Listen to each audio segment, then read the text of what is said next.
आप सभी को मेरा नमस्कार। तो दोस्तों, आज मैं आपके लिए इस वीडियो में गणेश जी भगवान की कहानी लेकर आई हूँ। तो प्रेम से बोलिए गणेश जी भगवान की जय हो। दोस्तों, एक समय की बात है, एक नगर में एक सेठ जी रहा करते थे। वह बहुत ही अमीर थे। उनके घर एक ब्राह्मणी रोटी लेने आया करती थी। घर के अंदर घुसते ही पोल के ऊपर गजानन जी का मंदिर था। वह गजानन जी को रोटी का एक टुकड़ा भोग लगा देती। इसी तरह करते बहुत दिन हो गए। एक दिन गजानन जी महाराज ने सोचा, यह अपने को रोज भोग लगाती है, इस कारण मुझे उसे कुछ ना कुछ उपहार देना ही पड़ेगा। गजानन जी एक दिन उसकी थाली में हीरे मोती डाल दिए। ब्राह्मणी प्रसन्न होकर थाली लेकर अपने घर आ गई। अगले दिन सेठ जी के घर रोटी नहीं लेने गई। सेठानी ब्राह्मणी को बुलवा भेजा कि बाई जी रोटी लेने के लिए क्यों नहीं आए। ब्राह्मणी ने कहा कि मुझ पर तो गजानन जी महाराज प्रसन्न हुए हैं। बहुत बरस तक रोटी दूसरे के घर की खा ली, अब अपनी रोटी खा रही हूँ। सेठानी यह बात सुनकर मन में बहुत नाराज हुई कि गजानन जी ब्राह्मणी के ऊपर प्रसन्न हुए, परंतु मेरे ऊपर प्रसन्न क्यों नहीं हुए। सेठानी ने गजानन जी की मूर्ति हटाकर बाहर फेंक दी। इधर सेठ जी की दुकान में धंधा पानी बंद हो गया। एक दिन सेठ जी की नज़र पोल के मंदिर पर गई तो सेठानी से पूछा कि गजानन जी कहाँ गए। सेठानी ने कहा कि ऐसे गजानन जी का क्या करेगा जो ब्राह्मणी पर प्रसन्न हुए लेकिन हमारे ऊपर प्रसन्न नहीं हुए। इस कारण मैं गजानन जी को हटाकर पोखर में फेंक दिया। सेठ जी ने कहा, यह तुमने क्या किया, मेरे तो सारे धंधे पानी चलना बंद हो गया। गजानन जी कहाँ पर है, मुझे बता, मैं वापस लेकर आता हूँ। सेठ जी वापस गजानन जी को लेने के लिए गए तो गजानन जी महाराज इतने भारी हो गए कि उठे ही नहीं। सेठ जी ने कहा, हे गणेश जी महाराज, मुझसे क्या गलती हो गई, मुझे क्षमा कर दीजिए और मेरे साथ मेरे घर चलिए। पर गजानन जी महाराज और भारी होते गए। गजानन जी बोले कि मैं नहीं चलूँगा, पहले सेठानी को बुला कर लाओ, यहाँ पर आकर मुझसे माफ़ी मांगेगी तो मैं तुम्हारे साथ चलूँगा। मुझे हमेशा सवा सेर का चूरमा बनाकर भोजन करा दे तो मैं साथ चलूँगा। सेठ जी सेठानी को बुलाकर माफ़ी मंगवाई और सवा सेर का चूरमा चढ़ाने की भी हामी भरी। तब गजानन जी महाराज हल्के हो गए। सेठ जी गजानन जी को लेकर पोल में बैठा दिया। अब सेठ जी का धंधा पानी वापस शुरू हो गया। हे गजानन जी महाराज, जैसे ब्राह्मणी और सेठ सेठानी पर प्रसन्न हुए, ऐसे ही सभी पर प्रसन्न होना। कहानी सुनने वाले, हुकारा भरने वाले सभी की मनोकामना पूरी करना, सभी पे अपना आशीर्वाद बनाए रखना। दोस्तों, एक समय की बात है, एक गांव में एक महिला रहती थी। वह गणेश जी महाराज की पूजा पाठ करती थी। वह दान पुण्य भी करती और गणेश जी भगवान के भजन सेवा भी करती। कभी किसी को गलत नहीं बोलती। सबसे प्रेम से मिलकर रहना उस महिला की आदत बन गई थी। बस उस महिला को एक ही दुख था कि उसका पति उस महिला को हर रोज किसी न किसी बात से लड़ाई झगड़ा करता रहता था। उसके पति ने कई बार तो उसे इतना मारा कि उसकी हड्डियां टूट गई। उसके पति का यही रोज का काम था।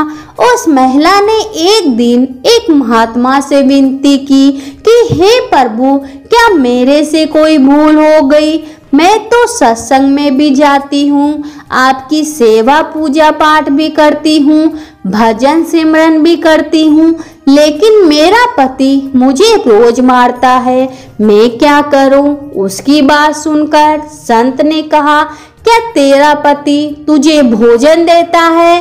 तब उस महिला ने कहा, हाँ प्रभु, भोजन देता है। फिर संत ने कहा, ठीक है, कोई बात नहीं।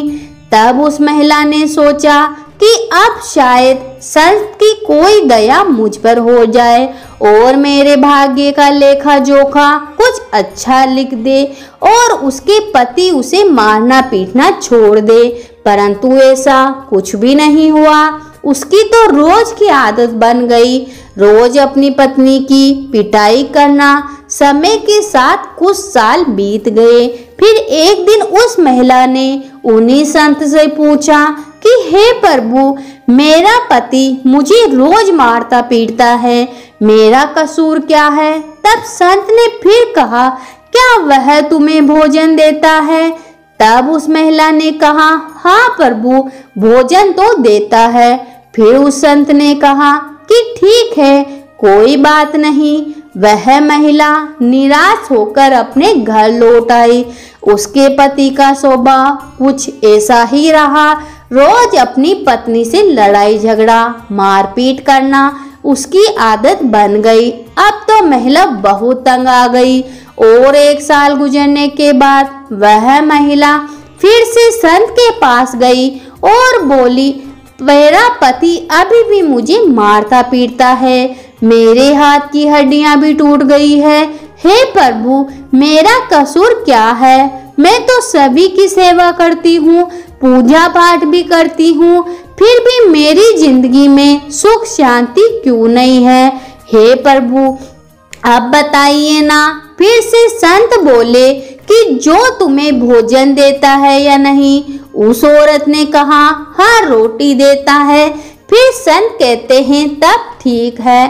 परंतु इस बार महिला जोर जोर से रोने लगी और बोली कि हे प्रभु, मेरा कसूर क्या है? मुझे बताइए, मैंने कभी भी किसी का बुरा नहीं किया, फिर भी मेरे साथ ऐसा बर्ताव क्यों हो रहा है?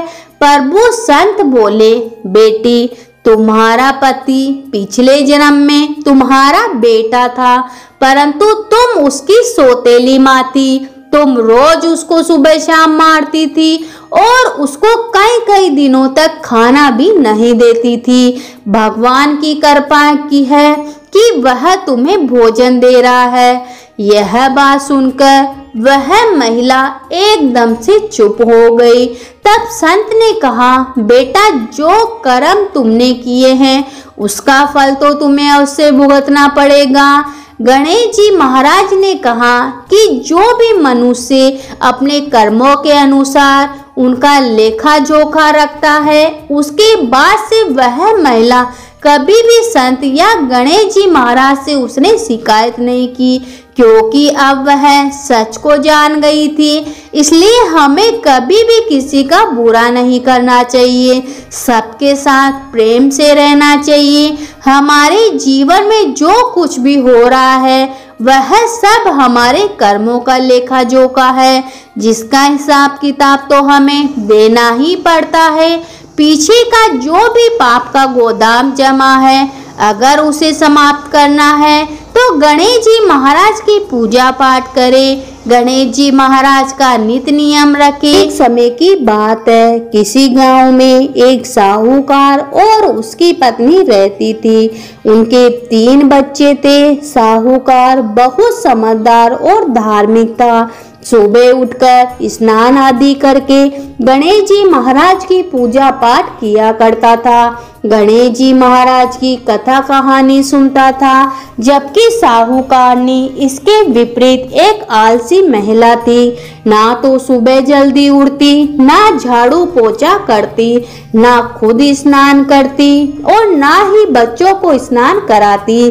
शंकर ने उसे कई बार समझाया कि ब्रह्म मुहूर्त में उठकर झाड़ू पोछा किया करो, स्नान आदि करके चौका किया करो, बच्चों को भी स्नान कराया करो। देखो हमारा घर कितना गंदा रहता है।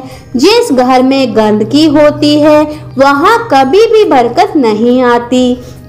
अन्न धन की कमी होने लगती है, अशांति छाई रहती है और माता लक्ष्मी जी की जगह दरिद्रता का वास रहता है।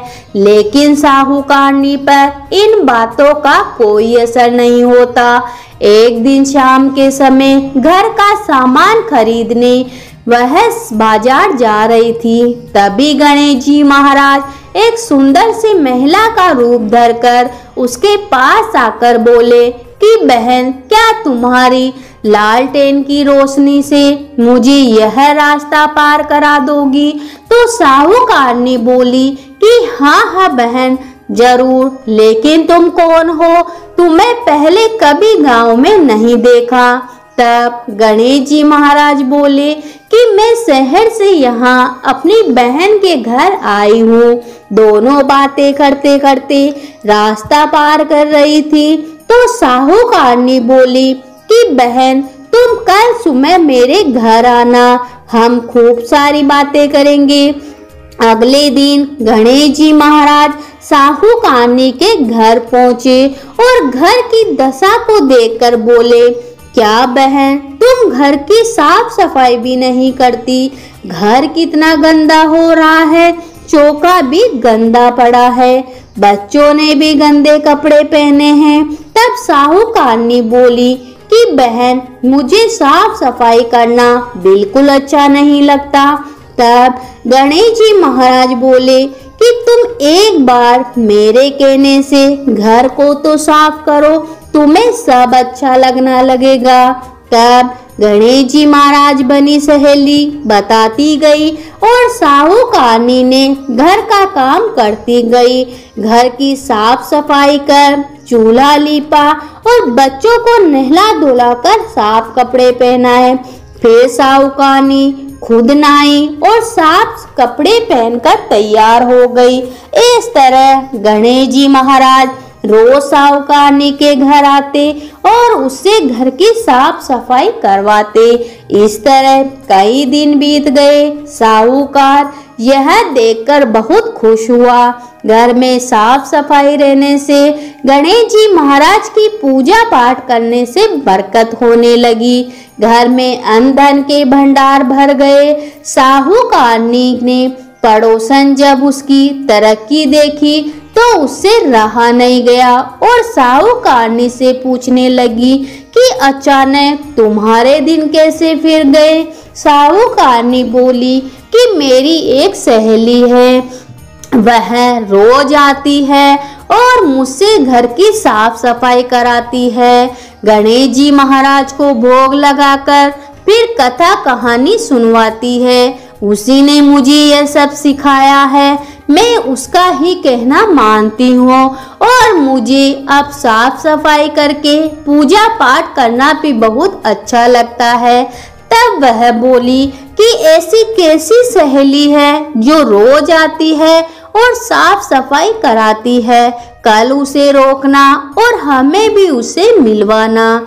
दूसरे दिन जब गणेश जी महाराज आए तो साहूकारनी ने उसे जाने नहीं दिया और बोला कि बहन, मेरी पड़ोसन ने मुझे कल ताना मारा कि कैसी सहेली है जो तेरे रोज आती है और चली जाती है, तेरे घर क्यों नहीं रुकती? आज तो मैं तुम्हें जाने नहीं दूंगी, अब तुम इस चौकी पर बैठ जाओ। तब गणेश जी महाराज बोले कि बहन, मैं तो राजा महाराजा के घर भी नहीं बैठता, तेरे घर कैसे बैठ जाऊं? पर साहूकारनी तो नहीं मानी और हाथ पकड़कर गणेश जी महाराज बनी सहेली को चौकी पर बैठा दिया। तभी गणेश जी महाराज ने साक्षात दर्शन दिए। साहूकारनी आश्चर्यचकित रह गई और गणेश जी महाराज के चरणों में गिरकर प्रणाम करने लगी। गणेश जी महाराज की कृपा से साहूकारनी के घर अन्न धन के भंडार भर गए। यह गणेश जी महाराज जैसे आपने साहूकार और साहूकारनी पर कृपा करी, वैसे सब पे करना। सब कहानी सुनने वाले, हुकारा भरने वाले सभी की मनोकामना पूरी करना, सभी पे अपना आशीर्वाद बनाए रखना। तो प्रेम से बोलिए गणेश जी भगवान की जय हो।